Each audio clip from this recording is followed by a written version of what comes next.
السلام علیکم، میرا نام ہے شویتا۔ السلام علیکم، میرا نام ہے اندر اور آپ سب کا سواگت ہے ہمارے چینل میں۔ سب ہم مفتی طارق مسعود کا ویڈیو کرنے والے دجال کا فتنہ کہاں سے نکلے گا، آئیے دیکھتے ہیں۔ مفتی طارق مسعود کے بیانات کے لیے طارق مسعود ایکسکلوسیو کو سبسکرائب کریں۔ طارق مسعود ایکسکلوسیو۔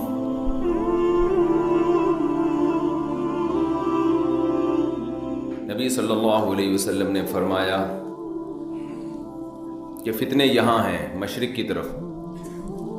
یہ اور بھی متعدد سند سے یہ حدیث ہے کہ نبی صلی اللہ علیہ وسلم نے مشرق کی طرف اشارہ کیا، تو مدینہ کا جو مشرق ہے نا، سارے فتنے وہیں سے آئے ہیں۔ خوارج کا فتنہ بھی وہیں سے پیدا ہوا، فتنہ دجال بھی وہیں سے نکلے گا، اور جو مسیلمہ کذاب کا فتنہ تھا، یعنی مشرق کی طرف جو ممالک ہیں ان سے فتنے نکلیں گے۔ تو وہ سارے فتنے جتنے بھی تاریخ میں ہوئے ہیں اسی طرف سے ہوئے ہیں، بڑے بڑے فتنے جو ہوئے ہیں نا۔ چلیں، اور آپ نے فرمایا کہ والجفاء وغلظ القلوب فی الفدائین اہل الوبر،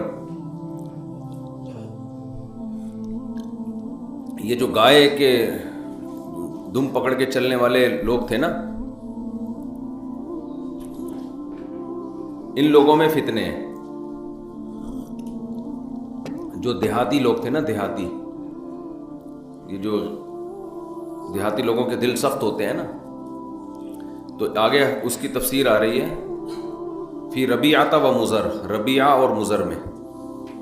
تو ربیعہ اور مضر بھی بنی اسماعیل میں سے ہی، اسماعیل علیہ السلام کی اولاد میں سے ہی ہیں، لیکن ان میں فتنوں کا یعنی ان کی میجورٹی ان کی طرف سے زیادہ فتنے ہوئے۔ ارتداد بھی انہی میں پھیلے زیادہ، جو مسلمہ کذاب کے وقت ارتداد ہوا تھا، اور نبی صلی اللہ علیہ وسلم کے دنیا سے جانے کے بعد جو ارتداد ہوا ہے۔ حضرت ابو ہریرہ رضی اللہ عنہ سے روایت ہے، رسول اللہ صلی اللہ علیہ وسلم نے فرمایا فخر اور تکبر ہے اہل وبر میں، جو بڑے جانور نہیں ہوتے، وبر اونٹ کے اس کو کہتے ہیں بالوں کو، تو گائے اور اونٹ پالنے والوں میں تکبر ہے، والسکینۃ فی اہل الغنم، اور بکریاں پالنے والوں میں تواضع ہے، سکینت ہے۔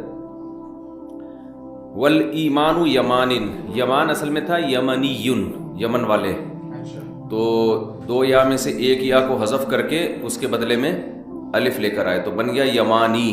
تو پھر قاضی کی طرح یا کو حذف کیا، قاضن میں جیسے حذف ہوتی ہے نا، تو اصل لفظ ہے یمانی، اور جب اس میں مؤنث ہوگا تو یمانیہ، اس کو لوگ یمانیہ پڑھتے ہیں، وہ غلط ہے، کیونکہ یمانی سے جب آخر میں تا آئے گا نا تو وہ یا واپس لوٹ آئے گی، تو یمانیہ۔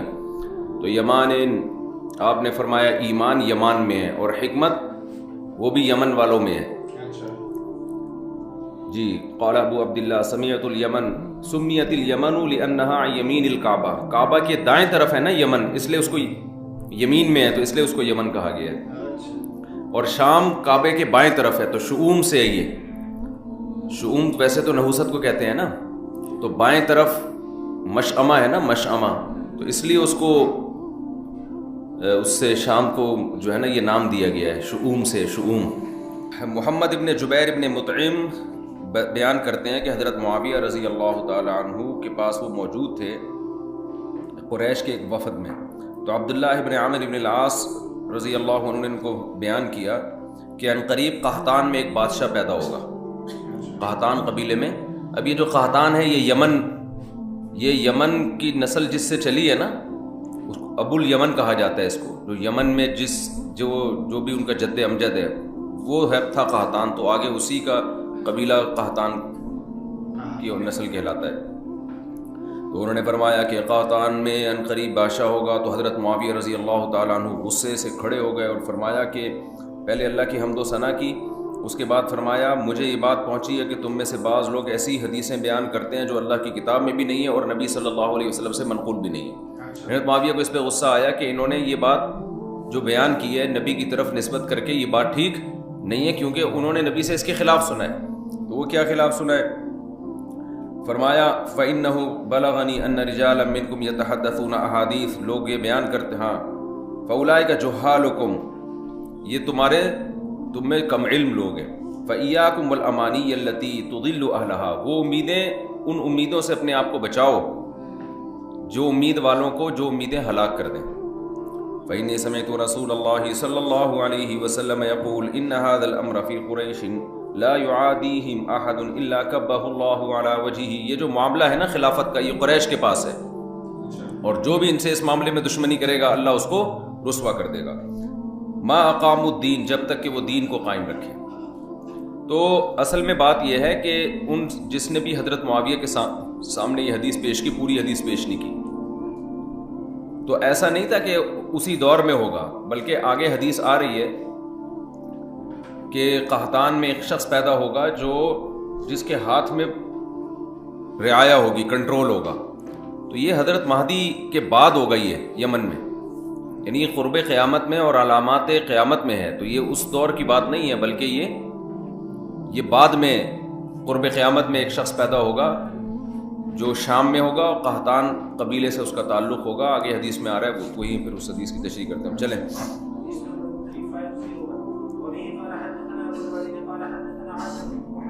حضرت معاویہ کو غصہ غضب شاید اس وجہ سے آیا کہ خلافت میں یا حکومت میں وہ دراڑ پیدا کرنے کے لیے بھی اس طرح کی باتیں ہوتی ہیں نا، کیونکہ حضرت معاویہ نے بھی سنا نبی سے، اور بھی اس بارے میں آپ نے حدیثیں ہیں کہ خلیفہ قریش ہی سے ہوگا. تو یہ بہت ساری احادیث اس بارے میں ہیں. تو ان کو یہ تھا کہ یہ بات تو مسلمان مان چکے ہیں کہ خلافت کس میں ہوگی، وہ قریش ہی اس معاملے کے اہل رہیں گے. تو ہم نے جو اتنا نبی صلی اللہ علیہ وسلم سے تواتر سے ایک بات سنی ہے، تو یہ اس کے خلاف کیسے حدیث پیش کر رہے ہیں. نبی صلی اللہ علیہ وسلم نے فرمایا، ابے تم ایک حدیث چھوڑ چکے ہو. حدثني عبد الرحمن بن هرمز الأعرج عن أبي هريرة رضي الله عنه قال قال رسول الله صلى الله عليه وسلم قريش والأنصار وجهينة ومزينة وأسلم وأشجع وغفار موالي ليس لهم مولى دون الله ورسوله.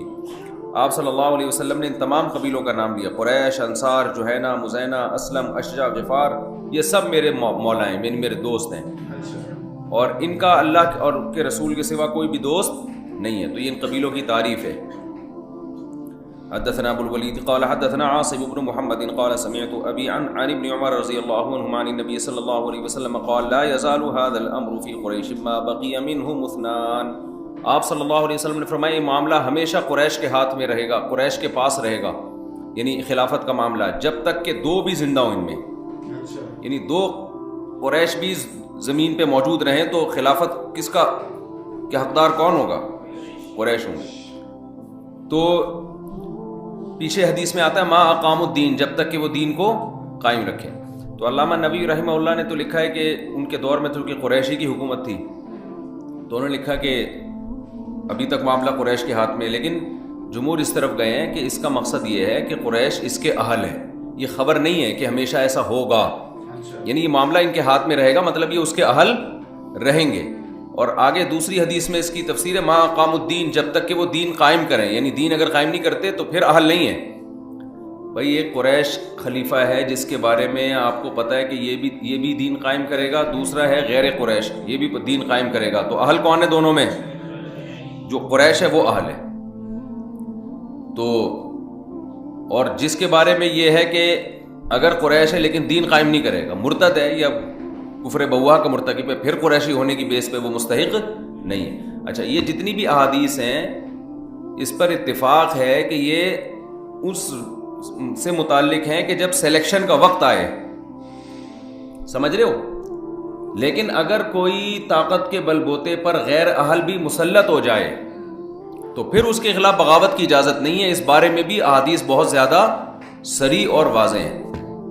وہ تو جب بغاوت کے حکام آئیں گے نا تو ان میں آپ لوگوں نے پڑھی بھی ہوں گی بہت ساری احادیث اس بارے میں، کہ مسلم کی حدیث ہے کہ جب مسلمانوں کا کوئی خلیفہ ہو تو اس کے خلاف جو بھی کھڑا ہو، کائنم من کان، جو بھی کھڑا ہو اس کو قتل کر دو.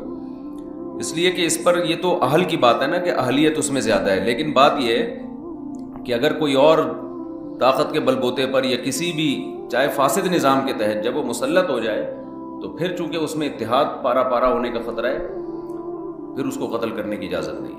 یہ جو آج کل جمہوری نظام ہم پر مسلط ہے نا، یہ بھی بیکار نظام ہے، اس سے کبھی خیر کی امید نہ رکھیں. لیکن اگر چاہے اس غلط نظام کے بعد بھی کوئی ملک کا حاکم بن جاتا ہے تو وہ پھر حاکم بن جاتا ہے، پھر اس کو ماننا پڑے گا.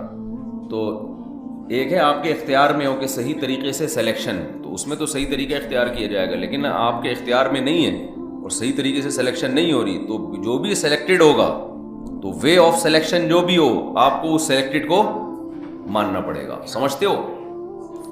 یہ جو خلافت عثمانیہ تھی یہ تو خلافت تھی نا، سب علماء کا اتفاق تھا خلافت، یہ تو اجمیوں کی تھی، عربوں کی تھوڑی تھی. پھر جو بغداد کی خلافت تھی، جو بنو عباس کی خلافت تھی، اس میں اگرچہ قریش کی خلافت تھی لیکن زمین کا بہت بڑا حصہ وہ قریش کے ہاتھ میں نہیں تھا، وہ بہت بڑا حصہ اجمیوں کے ہاتھ میں تھا، تو اس کو بھی مانا گیا ہے. سمجھتے ہو کہ نہیں سمجھتے ہو؟ اچھا، آج کل یہ نعرے بہت لگ رہے ہیں کہ خلیفہ ایک ہی ہونا ہے، خلافت تو ایک ہی ہو. تو ایک خلافت اب تک مسلمانوں میں سوائے خلفائے راشدین کے اور حضرت معاویہ رضی اللہ تعالیٰ عنہ پر جو اتفاق ہو گیا تھا، اس کے بعد چند دن بنو امیہ کی، اس کے بعد سے آپ تک ایک خلیفہ مسلمانوں کا نہیں رہا ہے. جو کام 1200-1300 سال میں نہیں ہوا، آپ اس کام کے پیچھے اب اپنی صلاحیتیں کیوں ضائع کر رہے ہو؟ سمجھ میں آ رہی ہے بات؟ اور ہم نے جب اس پہ مطالعہ کرنا شروع کیا نا، اسٹڈی کرنا شروع کی، تو ہمیں یہ پتہ چلا کہ اس وقت سے علماء لکھ رہے ہیں کہ اگر مسلمانوں کی حکومتیں دنیا میں پھیل جائیں تو پھر کوئی حرج نہیں ہے کہ ادھر کا خلیفہ الگ ہو ادھر کا خلیفہ الگ ہو، اس میں کوئی حرج نہیں ہے، اس لیے کہ اس ایک خلیفہ کے لیے اتنے بڑے علاقے کو کنٹرول کرنا بھی ممکن نہیں ہے. سمجھتے ہو؟ تو اگر اس میں جیسے ہندوستان میں تو ہمیشہ ایک الگ بادشاہت رہی ہے، یہ خلافت عثمانیہ کے تحت تھوڑی تھی ہندوستان. تو مغلیہ جو دور حکومت رہا ہے نا بھائی، عالمگیر بادشاہ نے تو اسلام قائم کیا تھا نا، فتاوی عالمگیریہ اسی دور میں مرتب ہوئی ہے. تو ہندوستان کا جو آئین تھا، جو قانون تھا مسلمانوں کے دور حکومت میں، وہ تو اسلام تھا. ہاں، بادشاہ کبھی صحیح آئے کبھی غلط آئے، کبھی امپلیمنٹ ہوا کبھی نہیں ہوا، وہ دونوں سیٹ اپ چلتے رہے، لیکن کہیں بھی ایسا نہیں ہے کہ اس کے خلاف بغاوت کو کہ بھئی یہ خلافت عثمانیہ کے تحت چونکہ نہیں ہے لہذا اس کے خلاف بغاوت کر کے خلافت کا حصہ بناتے ہیں، ایسا نہیں ہوا، کیونکہ اتنا بڑا علاقہ تھا. ہاں یہ ضرور ہے کہ وہ جمعے کے خطبے میں خلیفہ کا نام لیا کرتے تھے لیکن کنٹرول ان کا اپنا تھا. تو جب تباعد اماکن ہو، یعنی سلطنت بہت زیادہ وسیع ہو جائے اور حکومت کے لیے مختلف علاقوں پہ کنٹرول کرنا ممکن نہ ہو، اس میں کوئی حرج نہیں ہے کہ اندلس کی الگ خلافت ہو اور جو ہے ادھر بنو عباس کی الگ خلافت ہو، اس میں کوئی حرج نہیں ہے. اس کو خام خواہ میں ایک ہی پہ جمع کرنے کے لیے تلوار اٹھانے کا حکم دینا کہ لوگوں میں خون خرابہ ہو اور اس کا رزلٹ یہ نکلے کہ بجائے 2 خلافتیں ختم ہو کے ایک ہو جائیں بلکہ وہ جو 2 تھی وہ 25 میں تقسیم ہو جائیں. نہیں یاری بات کر. تو یہ جو آج کل خلافت کی تحریکیں چل رہی ہیں نا، اس سے جو اب چھوٹے چھوٹے خلیفے مارکیٹ میں چل رہے ہیں نا اس وقت، چھوٹی چھوٹی ریاستیں جو اسلامی ہیں، یہ ایک ہونے کے بجائے کیا ہو جائیں گی، یہ 20 حصوں میں ڈیوائڈ ہو جائیں گی. بالکل وہی کام جو ہمارے اہل حدیث بھائی کر رہے ہیں کہ 4 فقہ تھے، حنفی مالکی شافعی حنبلی، تو ان کو ختم کرو قرآن حدیث کے نام پہ. تو وہ ختم کرنے کے بجائے ایک 5واں بھی آ گیا، پھر ان 5 کے 6 حصے ہو گئے. خود اہل حدیث کے اب پتہ نہیں کتنے حصے بن چکے ہیں، ان کی کتنے فرقے بن چکے ہیں، فرقے ادھر فرقیاں. تو یہ وہی بات ہے. مولانا وہ ایک بڑا زبردست کسی کا کلپ دیکھ رہا تھا میں، جس میں انہوں نے کہا کہ ایک آدمی کے بارے میں کسی نے کہا کہ تم جو ہے نا وہ گالیاں بہت دیتے ہو. تو اس نے کہا کس الو کے پٹھے نے کہا میں گالیاں دیتا ہوں. اور پھر جو گالیاں دینا شروع کی ہیں، جس نے میرے بارے میں کہا کہ میں گالیاں دیتا ہوں وہ یوں ہے وہ یوں ہے، وہ اس کی ایک ایسی کی تیسی کر دی نا. تو یہاں بھی یہی ہے کہ لیبل یہ لگایا جاتا ہے کہ ہم فرقوں کو ختم کر رہے ہیں، لیکن جس طرح سے ختم کرنے کی کوشش شروع ہوتی ہے نا، اس سے فرقے مزید بننا. تو اسی طرح خلافت کے نام پہ اتحاد کی کوشش کی جاتی ہے، مگر اس سے اسلامی مملکتوں کی جو رہی صحیح طاقت ہے وہ بھی پارا پارا ہو جاتی ہے. ٹوٹ ٹوٹ کے نا کوئی صوبے الگ ہو کے ملک الگ ہو جائیں گے. اس لیے تمیز سے جو جو چیزیں 2 ٹکڑے چند چیتھڑے آپ کے پاس باقی رہ گئے ہیں، ان کو چائے میں ڈبو ڈبو کے، بھائی لنگر تقسیم ہو رہا تھا نا، تو جو جس کے پاس حصہ آ گیا اب اس کو بجائے اس کے کہ سب ایک دسترخوان پہ بیٹھ کے کھانا کھائیں، وہ نہیں ہو سکتا. تو جتنے جو چیتھڑا جس کے پاس آیا، جو پاپے کا ٹکڑا آیا، چائے میں ڈبو کے کھاؤ، پتلی گلی سے نکلو. چلو چلو بھائی چلیے.